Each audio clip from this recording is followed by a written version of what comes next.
Para pendengar yang kami hormati, selamat berjumpa kembali dengan RBM, Reform Broadcasting Ministry, dari Sekolah Tinggi Teologi Reform Indonesia. Dan kami bersyukur oleh karena sampai sekarang ini kita terus-menerus diberikan kesempatan untuk berbagi berkat melalui radio ini.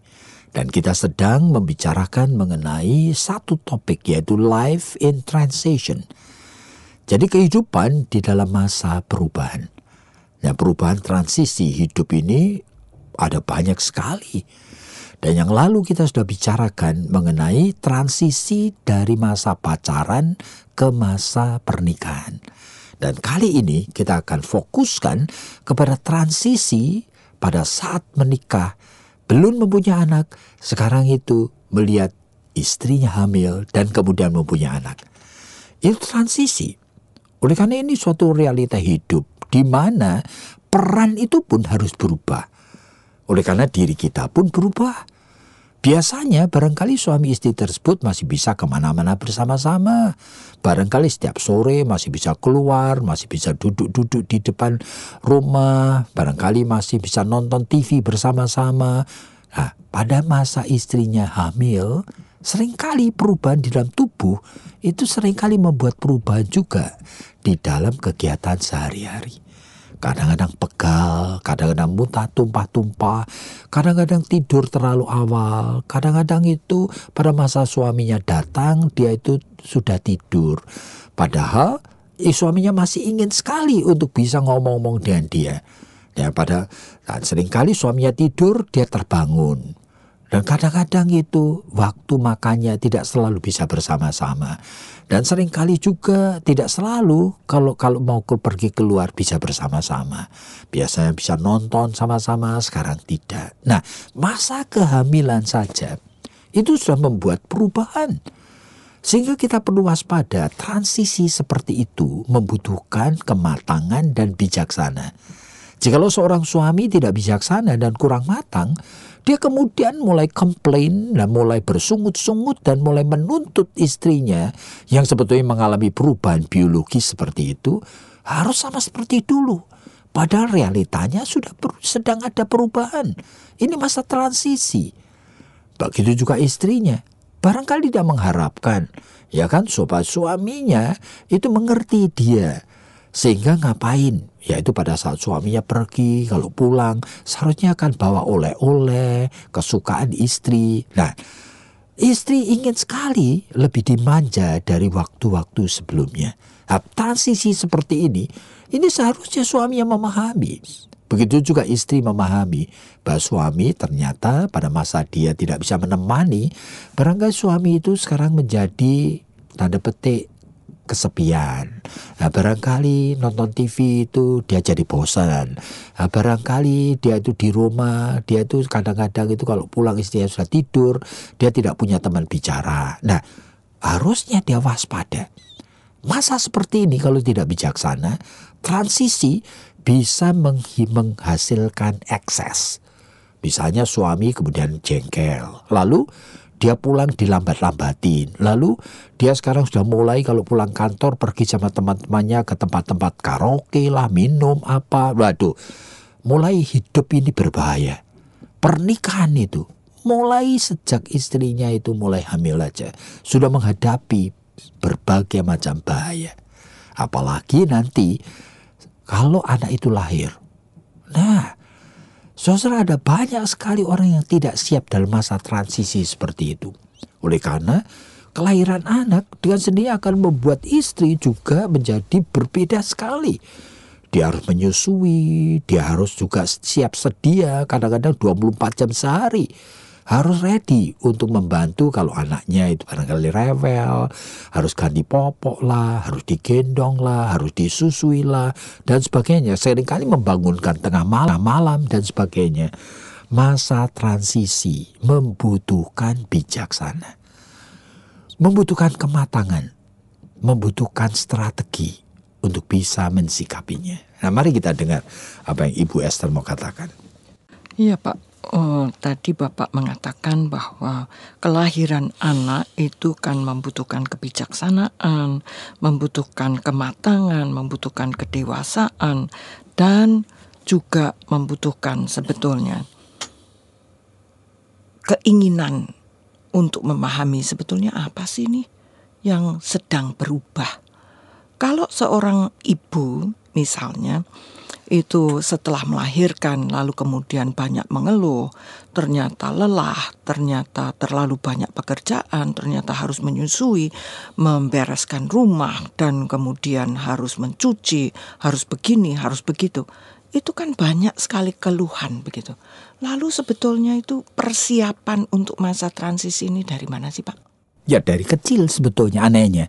Oleh karena sebetulnya bekalnya itu kan sejak anak itu lahir, pengalaman hidup harus diisi dengan pemenuhan kebutuhan primer. Nah, kebutuhan dicintai, kebutuhan mempercayai, kebutuhan bisa kerjasama dan sebagainya. Itu kan dari kecil. Jadi kalau begitu, anak-anak yang tidak mendapatkan pemenuhan kebutuhan pada masa dewasanya itu lalu kemudian dia tidak memahami. Ya kadang-kadang menjadi egois, kadang-kadang itu menjadi sangat sempit pikirannya. Kebetulan bahkan selalu minta dilayani di tengah istrinya yang sedang hamil pun tetap terus meminta dilayani. Dan menuntut bahkan merasa berhak bahwa dirinya dibahagiakan, dirinya dilayani. Jadi Pak, tadi kan kita sedang membicarakan mengenai ibu yang sedang melahirkan, maksudnya yang setelah melahirkan ini loh. Pertanyaan saya, kalau seorang ibu setelah melahirkan, dari mana sih dia itu bisa mempunyai seperti yang tadi Bapak katakan itu, mempunyai kebijaksanaan, mempunyai kematangan, kedewasaan, kemampuan itu untuk menghandle gitu pada masa transisi ini.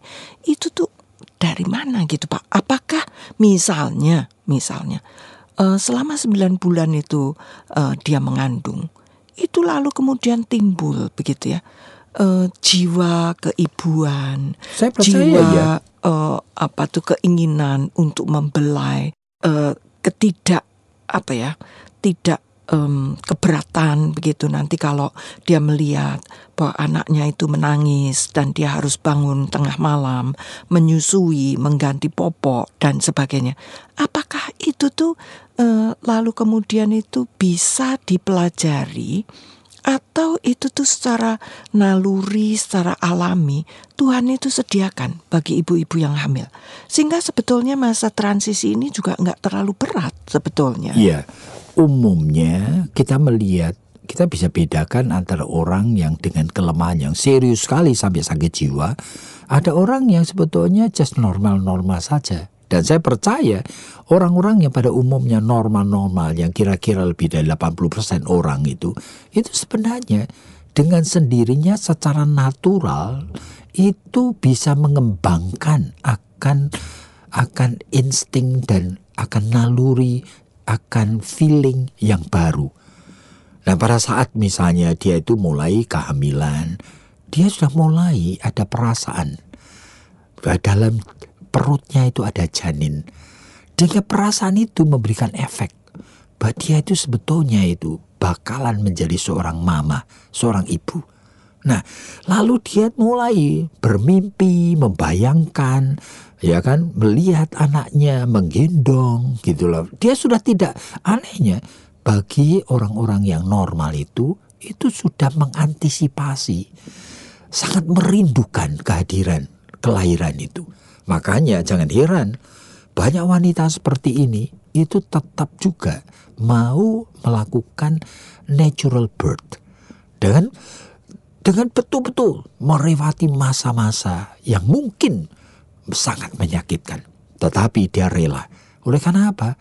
Oleh karena jiwa keibuannya itu memang berkembang dengan baik. Jadi kalau begitu Pak, Tuhan itu kan sebetulnya juga di dalam setiap masa transisi itu sebetulnya sudah mempersiapkan seseorang itu kan sedemikian rupa sampai sebetulnya tidak perlu begitu loh. Maksudnya itu lalu sampai gedebak-gedebuk begitu. Waduh, ini masa transisi ini nanti sulit loh. Nanti kamu harus bangun tengah malam loh. Nanti kamu harus mempunyai kekuatan yang khusus loh. Nanti kamu harus begini loh, harus bijaksana loh, harus apa loh. Ternyata Tuhan itu juga sedikit demi sedikit menambahkan begitu kayaknya. Dengan sendirinya. Makanya kehidupan dari orang modern sebetulnya basically sebagai manusia sama-sama dibandingkan dengan orang-orang di pedalaman yang masih setengah telanjang pun sebetulnya naluri-naluri seperti ini tidak berbeda sebenarnya. Jadi itu ajaib sekali itu ya, Pak. Iya, makanya orang di tengah hutan pun dia juga sangat mencintai akan bayinya. Dengan cara-cara tertentu dalam mengekspresikannya. Itu ajaib sekali. Makanya masa transisi seharusnya difahami. Seharusnya kita itu beradaptasi. Seharusnya kita itu saling mendukung. Khususnya suami istri ini. Pada masa istrinya hamil, pada masa istrinya melahirkan. Lah, itu kehidupan di dalam rumah itu mengalami transisi. Dari 2 orang, sekarang ada 1 orang tambahan. Dan orang itu adalah darah dagingnya sendiri. Plus barangkali kalau punya uang dan sebagainya, lalu hadirlah barangkali babysitter yang membantu. Dan nanti mungkin mertuanya juga kadang-kadang lebih sering datang. Lah, di sana sebetulnya kehidupan itu mengalami perubahan.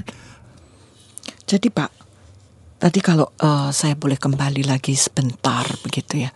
Naluri-naluri yang Tuhan itu sudah sediakan. Tadi Bapak mengatakan baik orang di kota sebagai orang yang modern maupun yang di pedalaman itu sebetulnya disediakan naluri yang sama, yaitu keinginan untuk mencintai, keinginan untuk membesarkan, mendidik akan anak yang Tuhan berikan ini. Tetapi kenapa ya kok saya melihat begitu ya, bahwa sekarang ini dengan kelahiran daripada anak-anak itu masyarakat modern ini kok kayaknya tuh kok hebohnya itu kok luar biasa begitu. Maksudnya itu apa? Maksudnya itu kayaknya begitu ya. Kayaknya itu mereka selalu mengatakan, iya tapi kan kita ini nggak ada gitu kelas-kelas untuk menjadi orang tua. Kita itu juga tidak dipersiapkan. Kita itu juga tidak tidak dipersiapkan untuk menghadapi masa transisi ini. Sehingga kan banyak yang kemudian depresi, yang kemudian stres, yang kemudian itu punya anak itu kayaknya itu mendapatkan salib begitu. Padahal anaknya lucu, normal, baik. Dan ya, itu kan menunjukkan predisposing factor, yaitu faktor bawaan dari ibu tersebut itu kurang. Nah, ada sesuatu yang hilang. Plus barangkali pengaruh dari lingkungan yang terdekat, mertuanya, orang tuanya, yang kebetulan itu mempengaruhi sekali. Apalagi kalau mempunyai lingkungan yang sebetulnya itu terlalu banyak berintervensi. Sehingga hal yang natural yang sebetulnya Tuhan sudah berikan kepada sebagian besar umat manusia ini, khususnya yang jiwanya normal ini kebetulan bahkan menjadi lemah dan hilang. Yang sebetulnya tidak menjadi masalah. Oleh karena apa? Oleh karena terlalu banyak intervensi. Plus sekarang kita melihat di TV begitu banyak sekali tawaran-tawaran dari segala macam gitu loh. Sampai ada mulai dengan olahraga pada masa hamil, kemudian ada ini, ada itu, ada makanan yang sehat, makanan dilarang apa, lalu alat-alat untuk masak yang ini, yang itu, suasana rumah, bahkan ada yang menawarkan akan musik dan sebagainya yang bisa memberikan ketenangan bagi bayinya. Waduh, 1001 macam yang membuat sebetulnya pikiran manusia itu menjadi begitu complicated. Nah, inilah. Jadi sesuatu yang sebetulnya natural, yang sebetulnya alami Tuhan sediakan, itu lalu menjadi seolah-olah kurang begitu ya Pak? Kurang oleh karena kita ini menjadi korban dan objek daripada lingkungan dengan segala macam budayanya yang ditawarkan kepada kita. Dan itu terus-menerus setiap kali buka klik segala macam itu muncul. Segala macam tawaran. iming-iming. Seolah-olah kehidupan pernikahan kalau sudah mempunyai anak itu seharusnya begini, begitu. Nanti kamarnya pun desainnya begini, mainan anak-anak begitu, nanti ada kelas ini, kelas itu. Waduh, kalau kita mau perhatikan masa transisi yang seharusnya sederhana dan diperlukan sekali, sebetulnya adaptasi yang harus dilakukan baik suami atau istri. Yang secara natural sebetulnya hampir semua orang sebetulnya bisa, asal mereka itu mempunyai persiapan yang baik. Tapi ini lalu menjadi sulit. Menjadi begitu ya, sulit sekali.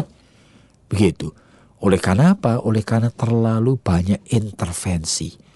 Baik dari keluarga, mertua, orang tua, lingkungan, teman. Waduh, pengaruhnya luar biasa sekali. Jadi sebetulnya itu Pak, masa transisi itu kalau dalam siaran yang lalu kita bicara mengenai masuknya seseorang itu dalam pernikahan, membutuhkan transisi, membutuhkan adaptasi. Ini ternyata melahirkan, maksud saya mengandung, hamil, lalu kemudian melahirkan, ternyata juga membutuhkan transisi yang sebetulnya gampang, sederhana, lalu kayaknya menjadi sulit juga, begitu ya Pak? Oh iya, makanya di sana kita itu sadar sungguh. Meskipun kita itu orang yang berpendidikan sekalipun, bahkan orang yang mempunyai suatu level sosial yang baik, bahkan kita mempunyai kemampuan finansial yang cukup, tanpa Tuhan, seringkali jiwa ini tidak bisa menjadi ditenangkan. Jiwa ini seharusnya, jiwa manusia itu seharusnya jiwa yang sederhana, bukan jiwa yang complicated. Dan jiwa yang sederhana itu jiwa yang mau belajar, jiwa yang masih melihat hal-hal rohani, ketergantungan dan hubungan dengan Tuhan sebagai sesuatu yang dia butuhkan dari waktu ke waktu. Sehingga seharusnya dia itu biasakan masa transisi pada masa dia itu hamil. Seharusnya pada waktu itu banyak waktu sendiri. Seharusnya waktu adalah waktu membangun hubungan dengan Tuhan. Waktu untuk merenung, waktu untuk meditasi, waktu membaca firman, waktu berdoa. Nah, begitu menghadirkan Tuhan di dalam masa transisi itu. Dari seorang yang bisa kemana-mana sekarang dengan kehamilan makin membesar, terpaksa banyak di rumah. Nah, yang tadinya bisa gesit melakukan kegiatan dan olahraga macam-macam, jalan-jalan, sekarang itu harus banyak berjalan pun juga pelan-pelan misalnya. Nah, itu membutuhkan sekali sebetulnya kesadaran bahwa saya membutuhkan Tuhan. Dan biarlah Tuhan itu hadir di dalam rumah tangga ini, di kamar ini, bersama dengan saya. Nah, pada saat suami nanti datang, itu istri yang seperti ini, dia mempunyai bekal lebih baik untuk meresponinya. Dia tahu sekali, dia punya kepekaan yang sebelumnya mungkin tidak punya. Dia mempunyai suatu kebijaksanaan yang sebelumnya tidak punya. Sehingga dia akan meresponi, mensikapi hubungan dengan suaminya pun itu dengan kekuatan dan berkat dari Tuhan. Sehingga masa transisi bukan hanya dilewati dan diisi dengan hal yang baik, tetapi menjadi kemenangan-kemenangan iman. Nah, saudara-saudara yang dikasihi Tuhan, setelah mendengar hal seperti ini, masa saudara-saudara tidak ingin untuk belajar akan firman Tuhan? Barangkali menjadi konselor, dan kami menyediakan berbagai macam sarana, ada berbagai macam program di sekolah kami. Baik untuk counseling, baik untuk menjadi sarjana teologi atau master of theology, dan bisa mengikuti tes masuk pada bulan Mei atau bulan Juli yang akan datang ini. Hubungilah kami dengan telepon di Jakarta 799-0357. 799-0357. Tuhan memberkati Anda.